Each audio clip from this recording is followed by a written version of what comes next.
अब स्नानांग तर्पणम, अब स्नानांग तर्पण की आवश्यकता। आपने तर्पण अभी तक सुना होगा कि तर्पण कब होता है, श्राद्ध आदि में तर्पण होता है। सामान्य सज्जनों को अथवा जो पुरोहित वर्ग होता है अथवा धार्मिक व्यक्ति होता है उसको स्नानांग तर्पण का ज्ञान ही नहीं है। उसको लगता है कि जो तर्पण होता है वो केवल श्राद्ध आदि में तर्पण होता है बस, अथवा संध्या के अंत में जो होने वाला तर्पण है वो होता है। स्नानांग तर्पण भी है, उसे भी करना चाहिए, उसका विधान है। तो स्नानांग तर्पण में देखिए, नित्यम नैमित्तिकं काम्यम त्रिविधम स्नानमुच्यते तर्पणं तु भवेत् तस्य तदंगत्वेन कीर्तितम। नित्य कर्म हो, नित्य कर्म संध्यादि नित्य कर्म, नैमित्तिकम नैमित्त किसी निमित्त को लेकर के कोई कर्म हो, और काम्य कोई कामना हो, किसी कामना के लिए आप कोई कार्य कर रहे हैं। त्रिविधम स्नान मुच्यते, स्नान के तीन जो है भेद है। या तो नित्य कर्म के लिए आप स्नान करें, क्योंकि स्नान भी धर्म है, लोग बहुत सारे नहीं जानते। स्नान भी धर्म, स्नान करना, कौन सा स्नान धर्म है? तो जो बाल्टी में जल भरा और उड़ेल दिया और सोचा राम राम राम कृष्ण कृष्ण राधा राधा बोल के कर, ऐसा ये स्नान नहीं है, ये तो दोष है। स्नान काले मौनम आचरित, तो स्नान में तो मौन रहना चाहिए। वो स्नान नहीं कि बाल्टी उड़ेल दी। और स्नान का अर्थ है यहाँ विधिवत, चाहे तीर्थ में हो अथवा घर पर हो। स्नान जो विधिवत स्नान है, विधिवत स्नान का ही क्या होता है? धर्मत्व होता है। विधिवत स्नान करना ही धर्म होता है। तो इसलिए जब तक स्नान नहीं करोगे उत्तरोत्तर कर्म का अधिकार प्राप्त नहीं होता। स्नान नहीं करेंगे, स्नानांग तर्पण का अधिकार नहीं है। इसका तर्पण आदि ना करने के बाद, क्योंकि स्नान अंग है, स्नान है अंगी, स्नानांग तर्पण है उसका अंग। अंग वैकल्य भी नहीं करना है। स्नान किया, बोला छोड़ो कौन ये करेगा, तर्पण चलो आज रहेंगे, ऐसा नहीं। तो आपका जो है स्नान वाला जो कर्म है वो अंगहीन हो जाएगा, वो पूर्ण नहीं होगा। इसलिए स्नान किया तो स्नान का अंग भी अनुष्ठेय है, दोनों करने अनिवार्य है, तभी जो है आपका स्नान पूर्ण रूपेण हुआ होगा। तो धर्मत्व होगा, धर्म होने से पुण्य होता है।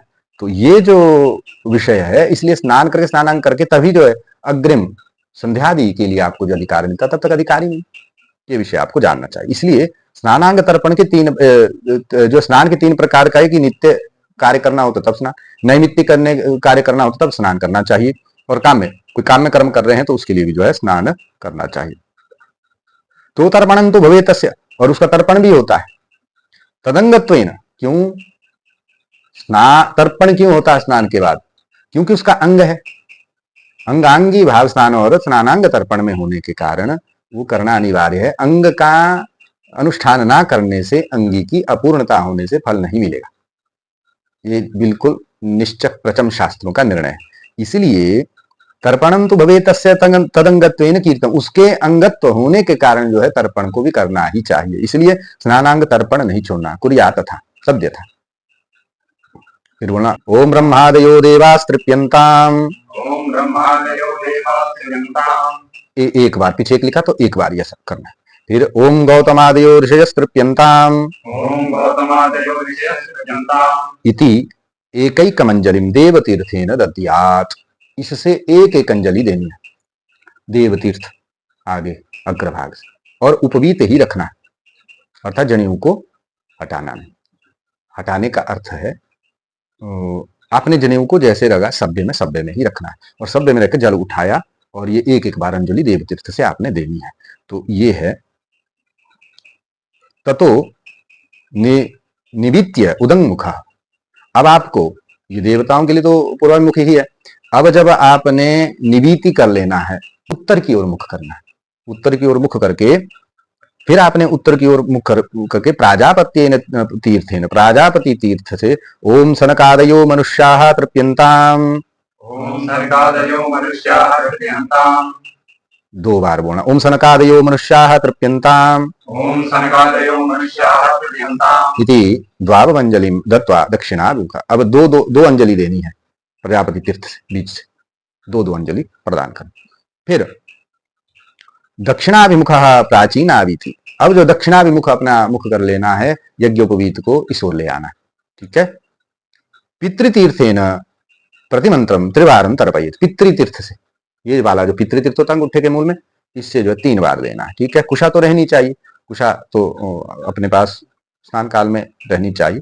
तो इसलिए त्रिवारम तर्पयेत। अब आपको क्या करना है, स्नानांग तर्पण में पहले ब्रह्मादि देवताओं के लिए एक एक जो है अंजलि प्रदान करनी देवतीर्थ से, गौतमादि ऋषियों के लिए एक अंजलि प्रदान करनी देवतीर्थ से, फिर आपने जो है निवीति होकर के उत्तर की ओर मुख करके प्रजापति तीर्थ से जो है सनकादि मनुष्यों के लिए दो दो अंजलि जो है प्रदान करनी है, और फिर दक्षिणाभिमुख होकर के प्राचीनावीति होकर के पितृतीर्थ से प्रति मंत्र के 3 बार जो है आपने कव्य वाडवानंद के लिए देव पितरों के लिए जो है 3 अंजलि प्रदान करनी है। उसके बाद असमत पितृ पितामह प्रपितामह, हमारे पिता जो अपने पिता है, अगर वो जीवित है तो नहीं देनी है, अगर वो जीवित नहीं है तो अपने पिता के लिए, और पितामह दादा के लिए, प्रपितामह पर दादा के लिए, 3 पुरुषों तक जो है 3-3 अंजलि उनका जो है देना है उनके लिए, नहीं है तो दादा पर दादा के लिए जो है देनी है।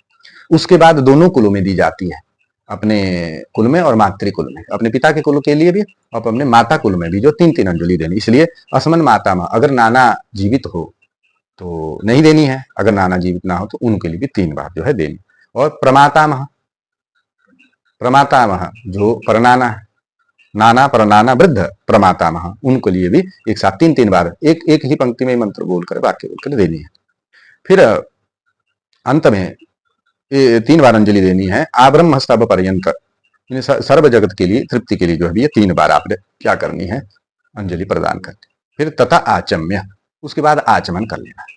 आचमन करने के बाद फिर बोलना है ओम यन्मया दूषितं तोयम, ओम यन्मया दूषितं तोयम मलैः शारीर संभवैः, मलैः शारीर संभवैः, तस्य पापस्य शुद्ध्यर्थम, तस्य पापस्य शुद्ध्यर्थम, यक्ष्मै तत्ते तिलोदकम। यक्ष्मै तत्ते तिलोदकम। अब देखिए हमारी प्रकृति के प्रति कितनी जो है संरक्षण के प्रति, उसको पवित्र बनाए रखने के प्रति हमारे बिल्कुल आचार व्यवहार में, शास्त्रों में सर्वत्र कितना उदात्त स्वरूप है। अभी ये कह रहे हैं कि उसके बाद हमने एक अंजलि और देनी है कि यन्मया, मेरे द्वारा जो दूषित किया गया है जल, मेरे शरीर में बहुत सारे मलों के कारण ये जल दूषित हुआ है, तो तस्य पाप से, उससे पाप हो गया। उस पाप की शुद्धि के लिए यक्ष्मै तथा तिलोदकम, तिलोदक जो है वहां देना चाहिए। तो इति मंत्र, इस मंत्र से आपको क्या करना चाहिए, तीर्थ तटे, तीर्थ के तट पर आकर के तिल मिश्रित जलांजलि निक्षिपेत, तिल से मिश्रित जल की अंजलि को छोड़ना। लता गुल्मेषु वृक्षेषु, लता गुल्मेषु वृक्षेषु, पितरो ये व्यवस्थिताः, पितरो ये व्यवस्थिताः, ते सर्वे तृप्तिमायान्तु, ते सर्वे तृप्तिमायान्तु, मयोत्सृष्टैः शिखोधकैः। मयोत्सृष्टैः शिखोदकैः। अब आपको क्या करना है, क्योंकि शिखा तो स्नान काल में बंधी रहनी चाहिए, हमने पहले पढ़ा है, क्यों, क्योंकि वो भी एक कर्म है, उससे भी पुण्य होता है, धर्म है, धर्म कार्य, तो हर एक कर्म में शिखा बंधन अनिवार्य, उपवीत होना, शिखा का बंधन होना ये अनिवार्य, कुशा का रहना हमने पहले पढ़ा है प्रमाण में।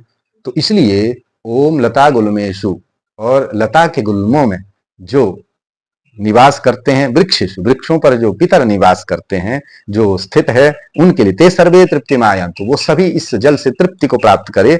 मयो सृष्ट शिखोदके, मेरे द्वारा उत्सृष्ट किया हुआ शिखा के जल से, शिखा में जो जल है उसको निष्पीडन करके, निचोड़ करके जो है भूमि पर जो है स्वदक्षिण भागे, अपने दाहिने भाग में शिखाग्रम निष्पीडे, शिखा के अग्र भाग को अपने दाहिने भाग में निष्पीडन करना, उससे उनको जो है तृप्ति होती है।